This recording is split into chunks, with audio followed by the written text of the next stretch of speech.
ইতালির আজকের news. Italy visa খরচ 2023। ইতালি কাজের visa sponsor student agriculture sponsor visa যেতে কত টাকা লাগে? বিস্তারিত জানতে ভিডিওটি শেষ পর্যন্ত দেখুন। বর্তমান সময়ে সবাই চায় ভালো একটি রাষ্ট্রে যাইতে। বাংলাদেশের অনেক মানুষ আছে পশ্চিম ইউরোপ দেশ ইতালি যাওয়ার কথা ভাবতেছেন। আমরা অনেক লোক আছে ভ্রমণ করার উদ্দেশ্যে, আবার কিছু মানুষ আছে কাজের জন্য এবং কিছু লোক উচ্চশিক্ষিত লাভ করার জন্য। কিন্তু বেশিরভাগ মানুষ আছে ইতালি সম্পর্কে কোনো তথ্য জানে না। বাংলাদেশের এখন অনেক মানুষ স্বপ্ন ইতালি রাষ্ট্রে যাওয়ার, কিন্তু কিভাবে যেতে হয়, কত টাকা লাগবে সে তথ্য জানেন না। আজকে আপনাদের সাথে ইতালি ভিসা খরচ 2023 সম্পর্কে জানাবো। বর্তমান সময়ে কত টাকা হলে আপনি ইতালি ভিসা করতে পারবেন সে তথ্য জানাবো। ইতালি ভিসা খরচ। বর্তমান সময়ে ইতালি যাওয়াটা অনেক কঠিন, কারণ ইতালি যে কেউ ভিসা করতে পারে না। তবে ইতালি যাওয়ার দুই ধরনের ভিসা রয়েছে, একটি সিজনাল ভিসা এবং আরেকটি নন সিজনাল ভিসা। যারা চিকিৎসা বা ভ্রমণ করার জন্য এবং অনেকে পড়াশোনা করার জন্য ইতালি যেতে চায় তাদেরকে সিজনাল ভিসা করার জন্য আবেদন করতে হবে, এবং যারা কাজের ভিসার জন্য ইতালি যাবেন তাদেরকে নন সিজনাল ভিসা করার জন্য আবেদন করতে হবে। আপনাদের ইতালি ভিসা খরচ সহ কীভাবে যাবেন বিস্তারিত আলোচনা করছি। ইতালি যেতে কত টাকা লাগে? অনেকে আছেন ইতালি যেতে চান। আসলে ইতালি যাওয়া বর্তমান যুগে অনেক ভাগ্যের ব্যাপার।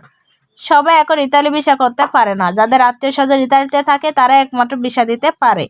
আপনি এখন কোনো দালাল বা এজেন্সির মাধ্যমে অত সহজে ইতালি ভিসা পাবেন না। আপনি চাইলে কিছুদিনের জন্য সিজনাল ভিসা করতে ইতালি যেতে পারবেন।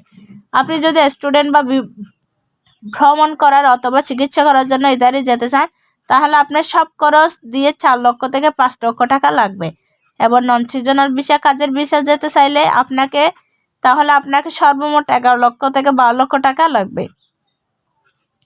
ইতালি স্পন্সর ভিসা আবেদন। এই ইতালি যাওয়ার অনেকগুলো ভিসার ক্যাটাগরি রয়েছে। অনেকে স্পন্সর ভিসা ইতালি যেতে চান। ইতালি স্পন্সর ভিসা আসলে কাজের ভিসা।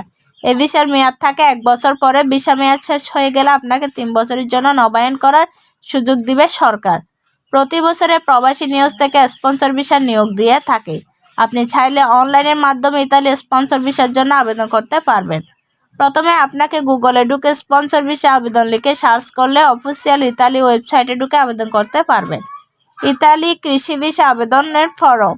বেশিরভাগ সময়ে কৃষিকাজের জন্য ইতালিতে লোক নিয়ে থাকে, কারণ ইতালিতে ফসলি জমা আবাদ অনেক বেশি হয়।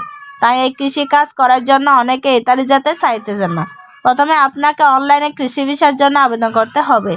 গুগলে গিয়ে ইতালি কৃষি ভিসা লিখে সার্চ করলে প্রথমে তাদের অফিসিয়াল ওয়েবসাইটে ঢুকে আপনাদের আবেদন ফর্ম পূরণ করতে হবে এবং তারপর সাবমিট করে দিতে হবে।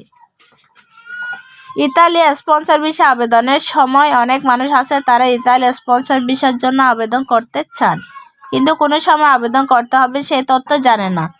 আবেদন করার জন্য প্রতি বছর নির্দিষ্ট একটা সময় দিয়ে থাকে। আপনি চাইলে 2023 সালে আর আবেদন করতে পারবেন না, কারণ 2023 সালে 1 ফেব্রুয়ারি থেকে শুরু করে 1 মার্চ পর্যন্ত সময় ছিল।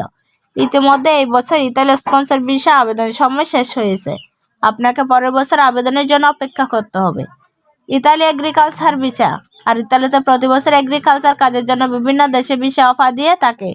এবছরও তারা বিভিন্ন দেশ থেকে কৃষিকাজ এবং অন্যান্য কাজের জন্য মোট 82,705 জন লোক নেবে ইতালিতে। আপনি চাইলে এই এগ্রিকালচার ভিসা আবেদন করতে পারবেন।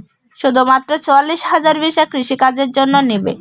আমাদের লেখাগুলো পারলে কিভাবে আবেদন করতে হয় সেগুলো তথ্য জানতে পারবেন। ইতালি কাজের ভিসা। বেশিরভাগ মানুষ আমরা কাজের জন্য ইতালিতে যেয়ে থাকি। আজকে আপনাদের সাথে ইতালি কাজের ভিসা সম্পর্কে আলোচনা করব। যারা ইতালি কাজের ভিসা করতে চাইতেছেন তাদেরকে নন সিজনাল ভিসা করতে হবে, তাহলে আপনি কাজ করতে পারবেন। বর্তমান সময়ে আপনাকে 10 লক্ষ থেকে 11 লক্ষ টাকা বাজেট রাখতে হবে, তাহলে আপনি ইতালি কাজের ভিসার জন্য আবেদন করতে পারবেন।